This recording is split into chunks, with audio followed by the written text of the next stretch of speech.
Doctor صداقت صاحب، مجھے وہ واقعہ یاد آتا ہے کہ آپ صلی اللہ علیہ وسلم کو بچپنا ہے اور سیدنا ابو طالب ان کو اپنے کندھوں پہ بٹھاتے ہیں، اور کوئی باغ ایسا نہیں، کوئی گلشن ایسا نہیں، کوئی بازار ایسا نہیں، حرم سین حرم ہو، گلیاں ہو، بازار ہو، ہر جگہ ان کو سیر کراتے ہیں حضور صلی اللہ علیہ وسلم۔ یہ محبت ہے۔ بہت خوبصورت جی، پہلے تو آپ کا شکریہ اور سلام عقیدت پیش کرتا ہوں کہ آج آپ نے دین فطرت کی فطرت سے آغاز کیا ہے، بہت شکریہ۔ دوسری بات یہ ہے کہ تاریخی شواہد تو حضرات میرے ساتھ ہی دے رہے ہیں، آپ نے بہت بڑی کتاب لکھی ہے، کوئی خاص باتیں سیدنا ابو طالب کی بتائیں۔ میں نے 12,500 صفحات پر مکمل تھیسز لکھا ہے شان ابو طالب پر، اچھا اور اس کا پہلا مقدمہ آپ کے پاس ہے۔ اچھا، یہ مقدمہ ہے؟ یہ مقدمہ ہے، کتاب نہیں ہے۔ ٹھیک، اس میں صرف چند معروضی باتیں کی ہیں۔ ٹھیک ٹھیک، میں میرا خیال ہے ابھی دکھائی دوں ناظرین کو، آپ نے بات کر دی۔ یہ ہے جی عرفان ابو طالب اور قرآن عظیم، یہ ڈاکٹر صاحب کی کتاب ہے، یہ میں دکھا رہا ہوں آپ حضرات کو۔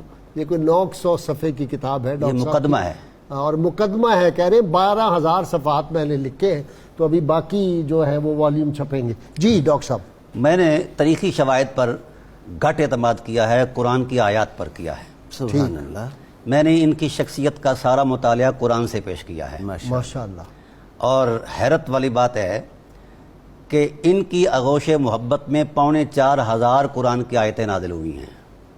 واہ، جو شخص اتنا قرآن کو سمجھتا ہو اس کو لا الہ الا اللہ کی 4,500 اچھا 4,500 آیتیں، صرف 27 صورتیں یہ مدینہ پاک میں نازل ہوئی ہیں۔ ٹھیک، 10 سال تک جتنا نزول قرآن ہوتا رہا، یا حضور ان کی آغوش میں ہوتے یا ان کے پہلو میں ہوتے۔ یعنی 114 کل صورتیں ہیں، ہاں جی، اور ان میں سے آپ کے بقول 100 نہیں 6,666 آیات ہیں نا، ان میں سے 4,500 یہ صورتوں کی بات کر رہے ہیں نا؟ صورتیں تھیں نا 114، ہاں، تو 27 صورتیں جو ہیں وہ مدینہ منورہ میں نازل ہوئی۔ مدینہ منورہ، باقی سارا مکہ میں نازل ہوا، اور اس میں سے بھی وہ 3 سال الگ کر کے پھر میں نے اس کی ضرب تقسیم کی ہے۔ تقریباً 4,500 قرآن کی آیتیں آغوش ابو طالب علیہ السلام میں نازل ہوئی ہیں۔ واہ واہ واہ واہ۔ اور قرآن سے ان کا ربط ایسا ہے کہ جو کچھ انہوں نے کہا قرآن اس کی تائید میں اترا، ماشاءاللہ، اور جو کچھ کہا اس کی تائید قرآن حکیم نے کی۔ میں نے 100 سے زائد موافقات قرآن حضرت ابو طالب علیہ السلام کے ساتھ تلاش کی ہیں۔ آپ نے ان واقعات کی طرف اشارہ فرمایا کہ گلیوں میں اٹھا کر پھرتے تھے۔ پہلا یوم ولادت ہے، پہلا دن ہے، سب سے پہلے جناب عبد المطلب علیہ السلام حرم نبوت میں حاضر ہوئے تو حضور کو اٹھا کر چوما اور یہ کہا کہ الحمدللہ الذی آتانی الغلام قد صاد فی الماد فی الغلمان، اللہ تیری حمد ہے، تو نے ایسی عظیم ذات ہمیں عطا فرمائی، یہ پنگوڑے میں تاجدار لگتا ہے۔ واہ واہ واہ واہ، قریب میں سبحان اللہ۔ قریب میں حضرت ابو طالب کھڑے تھے، سبحان اللہ۔ کہنے لگے ابا جی تضمیناً کچھ کہوں؟ ہاں، فرمایا کہو۔ کہا فمن مسلہ ایو معمل اذا قاسہ الحکام عند التفاضل، ہائے ہائے ہائے، آپ تو ان کو پنگوڑے میں تاجدار دیکھتے ہیں، میں نے دیکھا ہے، میری نگاہ بصیرت دیکھ رہی ہے کہ قیامت تک آنے والے تاجدار سب تاجدار اپنے تاج سجا کر جب آئیں گے تو میرے محبوب کا جب طلوع ہوگا ان تاجداروں میں تو ان کے قدموں میں گر جائیں گا۔ واہ واہ، کون ہے اس تاجدار کی مثال؟ فمن مسلہ ایو محمد۔ سبحان اللہ۔ اور پھر حضور کو لیا، واہ واہ، قبلہ غازی صاحب فطرت خود بولتی ہے، ہاں، اور اس کا ایک حسن ہے۔ اٹھایا حضور کو اور دائیں رخسار پر بوسہ دیا، بوسہ دیتے ہوئے جو لمس نبوت کا فیض اندر داخل ہوا تو جذباتی انداز میں بولے ملک الناس لیس لہ شریک هو الوهاب والمبدئ والمعید ومن تحت السماء له بحق ومن فوق السماء له عبید۔ اس بے مثال بنانے والے کو کوئی لا شریک ہی بنا سکتا ہے۔ واہ واہ واہ واہ واہ، کیا کہنے۔ وہ کمال حسن حضور ہے کہ کہ گمان نقص جہاں نہیں، یہی پھول خار سے دور ہے، یہی شمع ہے کہ پھر دھواں نہیں۔ پہلی لوری آپ نے دی، ایک اور شعر، رخ مصطفیٰ ہے وہ آئینہ کہ اب ایسا دوسرا آئینہ، نہ ہماری بزم خیال میں نہ دکان آئینہ ساز۔ جی سبحان اللہ، کیا کہنے۔ پہلی لوری جناب ابو طالب علیہ السلام نے دی، اور کہتے کیا ہیں حضور کا بایاں رخسار چوم کر۔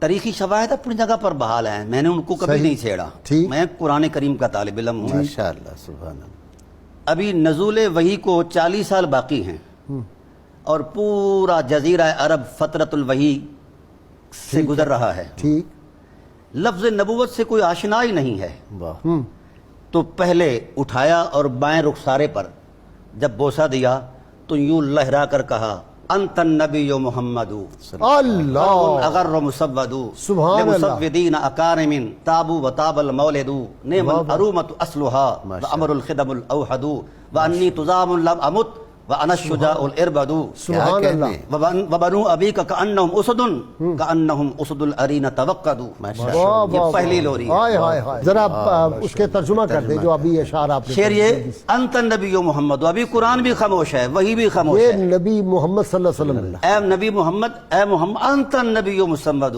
تو صرف نبی نہیں، نبیوں کا بھی سردار ہے. واہ سبحان اللہ، واہ واہ لمسودین اکارم تابو و تاب المولد، تیرے حسن کی وجہ جتنی ہے ہائے ہائے، تو نے جہاں قدم رکھا ہے اس جگہ کو بھی روشن کر دیا. واہ واہ واہ، نعم الارومۃ وصلها، واہ تو ایسا ہی ہونا چاہیے تھا. تیری اصل اور نسل، تیرے اجداد کریم اتنے بلند ہیں کہ آسمان کے ستارے بھی ان کی بلندی کو نہیں پہنچ سکتے. واہ واہ واہ، اور اگر کوئی مجھ سے حوالہ پوچھے کہ میں اپنے حضرت رسول کریم صلی اللہ علیہ وسلم کے خاندان عظما کی کوئی تاریخی حقیقت یا کوئی شواہد بیان کروں، وہ کہتے ہیں کہ میں کوئی تاریخ کا ورق نہیں پلٹوں گا، ہاں میں کوئی علمی شواہد نہیں پیش کروں گا. ہاں، اس حسن عظمت کو بیان کرنے کے لیے امر الخدم الاوحد بطور حوالہ حضرت ہاشم کو پیش کروں. واہ واہ واہ واہ واہ، اور پھر کہتے ہیں رخسارہ چوم، پھر ماتھے پر بوسہ دیا، اچھا، کہا میں دیکھ رہا ہوں. غازی صاحب یہاں قابل غور بات ہے، حضرت ابو طالب علیہ السلام ابھی نہ صاحب وحی ہیں نہ صاحب الہام ہیں. ٹھیک، یہ سارا فیضان کیسے آیا ہے؟ لمس نبوت کا لم نور سے ہے. نبوت مصطفیٰ، نبوت کو. اور کہہ کیا رہے ہیں؟ آنے والے حالات کو دیکھ کر حضور کو جس طرح ہم آزان دیتے ہیں کانوں میں، اس طرح سنا رہے ہیں. وَأَنِّي تُزَامُ لَمْ أَمُتْ، وہ وقت آئے گا جب کفر کی یلغار سامنے آئے گی تو میں اکیلا سینہ پیش کر دوں گا. واہ واہ، اگرچہ میں بوڑھا ہو جاؤں گا لیکن اے محمد تیرے دشمنوں سے ایسے لڑوں گا جس طرح کچھار میں بیٹھا ہوا شیر اپنی شکار پر دھاڑتا ہے، ایسے ہی اسے لڑے. قابو کر لیتا ہے. میں تیرے دشمنوں کو دبوچ لوں گا. اور ایسا ہوا. واہ واہ واہ واہ واہ واہ واہ، جب حضور کو روکتے، اور پہلے حضور خود خاموش تبلیغ کرتے، لیکن سید عالم صلی اللہ علیہ وسلم کا یوں بازو پکڑا، کہا چھپ چھپ کے حقائق نہیں بیان کی جاتے.